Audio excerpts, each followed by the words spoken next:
susunod na programa ay rated PG. Patnubay at gabay ng magulang ay kailangan sa mga batang manonood.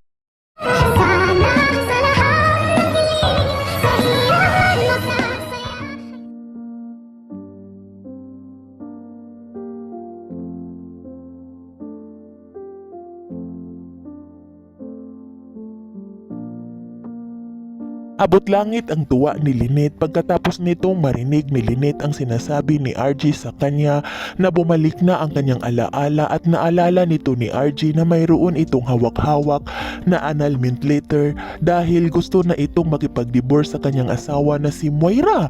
Sa kadahilanan na habang pinagmamasdan nito ni Lynette itong si RG ay abot langit ang tuwa ni Lynette dahil gusto ni RG na hiwalayan ang kanyang asawa na si Moira. At dito agad naman din itong naisipan ni Lynette na baka tuluyan na nito ni Lynette itong si RG kung kaya't umaasa itong si Lynette na hihiwalayan ng tuluyan ni RG ang kanyang asawa na si Moira. Samantala, pagkatapos nitong gumaling ni RG ay agad naman nitong pinuntahan ni RG ang kanyang asawa na si Moira, ngunit ikinadismaya nito ni RG nang kanyang makita ang kanyang asawa na si Moira na kalbo na ito. Ngunit nilakasan pa rin nito ng loob ni Dr. Tanyag ang kanyang sarili at nang sabihin nito ni Dr. Tanyag kay Moira na itutuloy na umano nila ang kanilang annulment.